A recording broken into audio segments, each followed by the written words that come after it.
let's take a look at our top selections. Hi, everyone. It's a big day on Saturday at Santa Anita. 5 stakes races, 4 graded stakes races, a mandatory payout in the pick 6, and some good racing throughout the card. We're going to take a look at the 4 graded stakes races, and we'll start with the San Felipe Stakes. It's race number 6, and it happens to be the opening leg of the mandatory payout pick 6. This race has been won by trainer Bob Baffert 7 times. He would be an 8-time winner, except one of his horses got disqualified from victory. At any rate, Baffert is back again this year with leading contenders that we'll talk about in just a minute. Regarding the significance of the San Felipe, it's a mile and 1/16 for 3-year-old Derby candidates. This race was won last year by Authentic. He ended up having a pretty good season, winning the Kentucky Derby and Breeders' Cup. And in 2014, a California bred by the name of California Chrome won the San Felipe, and he also had a fairly good career himself. So the significance of the San Felipe, here we are 2 months away from the Kentucky Derby, and these horses are probably only going to be able to have one more start between now and the first Saturday in May. So the stakes are high as we move into March, and let's go ahead and take a look at the field of 7 entered in this mile and 1/16 race. Again, this is the very first leg of the mandatory pick 6, and favoritism is likely to be number 1, Life is Good, trained by Bob Baffert. Baffert also entered number 3, Medina Spirit. And if Life is Good had drawn an outside post, I'd say, you know what, go ahead and single him in the pick 6. He's a slam dunk, and he might be a slam dunk anyway. But from the inside post, jockey Mike Smith is going to need to use Life is Good speed. Now, there are horses with speed to his outside. So Life is Good's chances to win the San Felipe depend on how much pace pressure he receives and whether or not Smith can ration this guy's speed. This is a horse that likes to get up and go. His weapon is his speed. So we're going to find out if Life is Good can handle the heat and keep on going. So a field of 7, Life is Good, the likely favorite. But there are other good horses in this field, including one of the most impressive maiden winners of the meet. And I'm referring to number 2, Dream Shake. Dream Shake was not supposed to win first time out. He was a 20-1 outsider in a race in which Bezos was the heavy favorite. But Dream Shake, he dazzled first time out in a sprint. Let's go ahead and take a look at the maiden win by Dream Shake, son of Twirling Candy, trained by Pete Yurden. And this guy won like he should have been odds on. He switches leads under Joao Rosario, and from there, it's all over. He's gone. He won by more than 4 lengths. He earned a 96 Beyer speed figure. Rosario took a peek over his right shoulder and said, wow, what am I sitting on? He's sitting on a very good horse. Now, Dream Shake is giving up a whole lot of seasoning to some of his rivals in this race. And he also is running long for the first time, but I wanted to show that race because it was impressive. And the runner-up from the race, Harbored Memories, is scheduled to run Friday in race number 3. And if Harbored Memories comes back and runs well, he would validate the form of Dream Shake. But Dream Shake, he's being asked a lot, facing winners, going 2 turns, but this is a colt with enormous talent. Dream Shake is just not sure if he's up to facing seasoned stakes winners in his second career start. I know that Bob Baffert does it all the time, but Baffert can create races in the morning, whereas Pete Yurden's stable is not quite as deep as Baffert, and whereas Baffert can work his horses in company and kind of create simulated races, Yurden does not have the type of stock that Baffert has. So that's why I suggest that maybe Dream Shake is up against it, but he's good and he's fast and he has all kinds of ability. Okay, Baffert has Life is Good, we know that, but he also starts a horse by the name of Medina Spirit, who was a relatively inexpensive purchase at auction. They only paid $35,000 for him. He won his career debut. He finished second to Life is Good in the Sham Stakes in early January. And last time out, Medina Spirit, well, he won the Grade 3 Robert B. Lewis the hard way.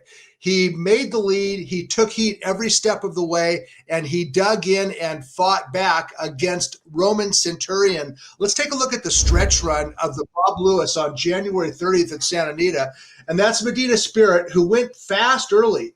It's 46-3, 112-1 over a main track that is slow. And right here, it's like, well, he's done because he went too fast and they're going to swallow him up. But Medina Spirit did what a good horse will do. He fought back on the inside. He refused to let them get past, and he held on for the win. That was Roman Centurion, by the way, on the outside. And Roman Centurion, with that runner-up finish, this is a very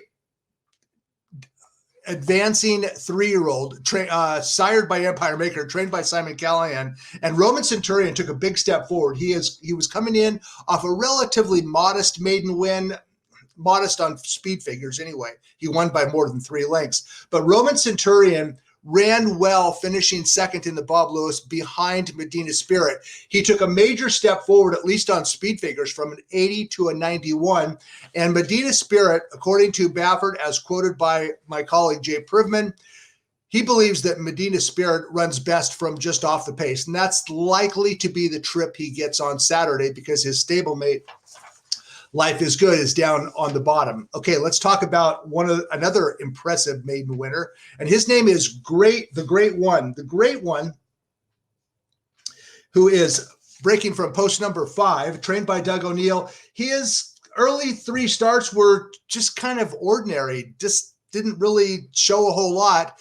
Nonetheless, O'Neill entered him in the Los Alamitos Futurity against some very good horses in the Los Alamitos Futurity, including Red Flag and Spielberg. And not only did the Great One run well, he nearly pulled off one of the shockers of the season. He went to post at 33-1, a maiden in the Grade 2 Los Al Futurity.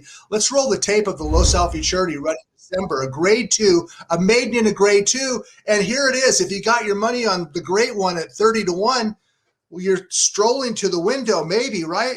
He's on his way to victory. Well, he ends up getting worn down late by Spielberg. Spielberg comes up on the outside, continues to grind away, and drops a very tough decision on the Great One. So this was like the breakout performance for the Great One. For his very next start, he dropped into a maiden race, and he did what a Grade 2 runner-up should do against maidens, and the Great One exploded. He won by 14 lengths here at a 92 Beyer speed figure, and this son of Nyquist is on his way to bigger and better things. He's perfectly drawn on Saturday in post position number 5. The Great One is. And from that post position, jockey Abel Cedillo will have the option of either going to the lead or pressing the pace in the clear. Either way, he'll get a forwardly placed trip drawn outside likely favorite Life is Good. And the Great One, as I said earlier, if Life is Good had drawn outside, I'd say he's a single. But with the Great One outside, the chances that he gets a better trip than Life is Good are very high. The Great One from his outside post should get a good trip. Okay, what about the favorite? Well, Life is Good is very good. He won his career debut by a long ways with a 91 Beyer speed figure. And for his very next start, which was in the Grade 3 Sham on January 2nd, Life is Good was favored at odds of 1-5, and this race was all but over at the head of the lane. Let's take a look at Life is Good as the 1-5 favorite in the Sham. Now, from here, it's just a matter of how far. He's going to win clear by open lengths, right? Well, that horse in second, Medina Spirit, who we've already talked about, who is a very good horse, made it close late. I'm not sure if Life is Good kind of lost his focus. I don't believe that he has distance limitations, at least at this stage of the season. At a mile and a mile and a 16th. A mile and a quarter is a completely different story. But for now, I'm going to attribute the fact that his margin diminished late just to the fact that Life is Good was bored out there on the front end. The race was over. He was cruising along, and Medina Spirit did make it close. Medina Spirit, a good horse. Life is Good from the inside post has to go. The Great One from post position number 5 should get a good trip. Medina Spirit is kind of the lesser regarded of the Baffert trainees. He never gets any respect, but he is a good horse in his own right.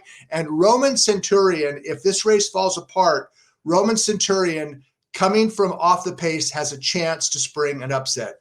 When all is said and done, the race goes through. Life is Good, but I will be at least doubling the race using the favorite Life is Good and also the Great One. That's the San Felipe Stakes, race 6 on Saturday at Santa Anita.